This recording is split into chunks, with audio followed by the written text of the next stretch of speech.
The reason I'm doing SpaceX is not due to some childhood epiphany or because I think this is the highest return on investment way to spend money.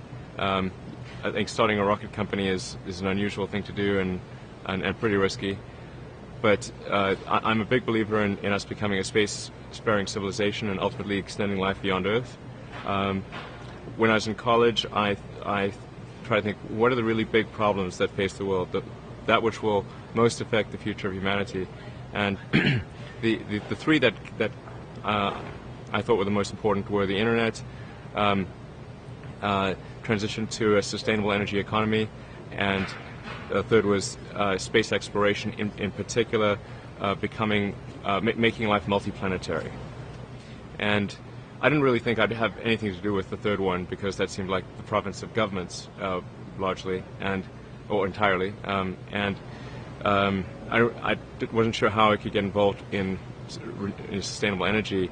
Although that was the path that I originally started on. That's what originally brought me to Silicon Valley, was to do a PhD at Stanford in energy storage technologies for electric vehicles. It is easy to get somewhat blasé about a rocket factory if you're here every day.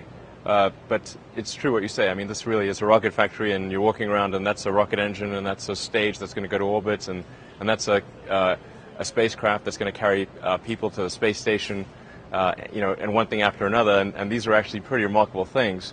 But I have to remind myself of that from time to time, because as I walk around, all I tend to see are, oh, we've got to fix that, we've got to improve this, we've got to change that design. So I have to sort of bring myself back, think about the big picture, and remind myself that this is actually pretty cool, unusual stuff. Well, you have to look at what's the definition of an ordinary person. I probably wasn't that ordinary, but my lack of ordinariness did not manifest itself until later in life. Or wasn't all that obvious. But I think people can choose to be not ordinary. You know, they can choose to not necessarily conform to the conventions that were taught to them by their parents. So yes, I think it's possible for ordinary people to choose to be extraordinary.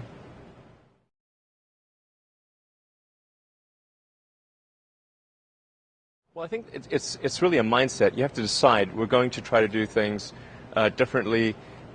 Well, provided that they're better. You shouldn't do things differently just because they're different. They need to be different and better. But I think you just have to sort of decide. Let's think beyond the normal stuff and have an environment where that sort of thinking is encouraged and rewarded, and where it's okay to fail as well. Because when you try new things, you try this idea, that idea. Well, a large number of them are not going to work, and that has to be okay. If every time somebody comes up with an idea that has to be successful, you're not going to get people coming up with ideas.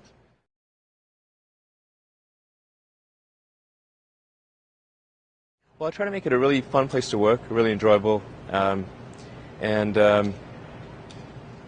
I talk about the grand, the vision of SpaceX, where we want to go. We want to take people to orbit and beyond. We ultimately want to be the company that makes a difference in extension of life beyond Earth, which is one of the most important things that life itself could achieve. And so you construct this like there's this great holy grail potential in the future. You have to stay grounded in the short term. So because if you don't do things that pay the bills, you're not going to achieve the ultimate long-term objective.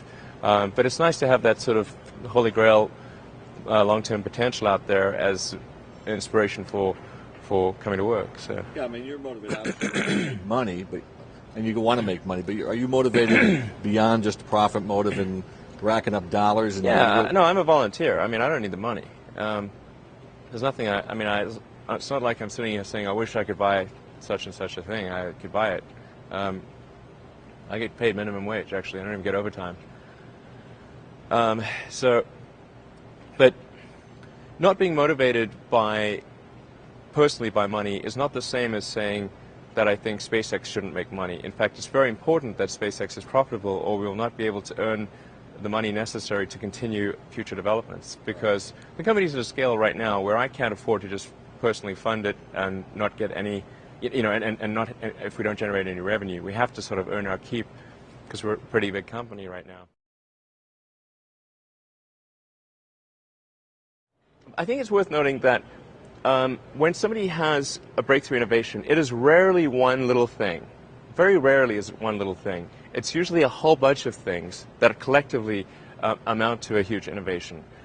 But the problem is, because it's hard to convey a complicated thing to people, the innovator or the innovator's PR department will say, oh, such and such is the reason why it's better. This little catchphrase, like what is it with eBay, like Pam wanted to do Beanie Babies or something.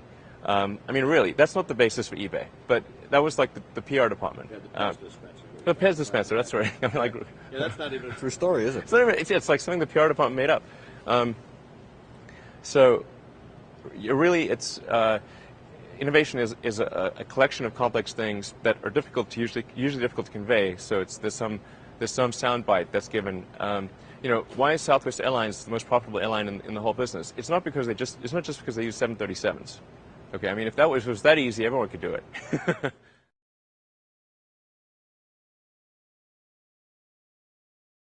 Well, it's like the Nike slogan, just do it. That's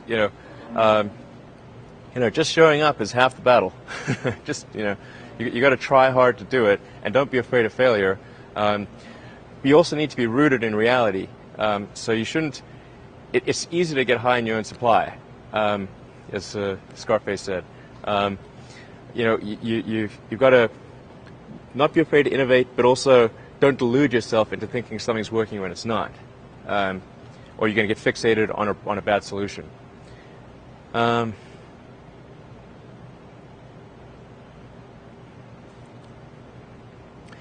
Yeah, and I think also just don't be afraid of new arenas. You can get a book, you can learn something, and experiment with your hands, and just make it happen. Find a way or make a way to get something done.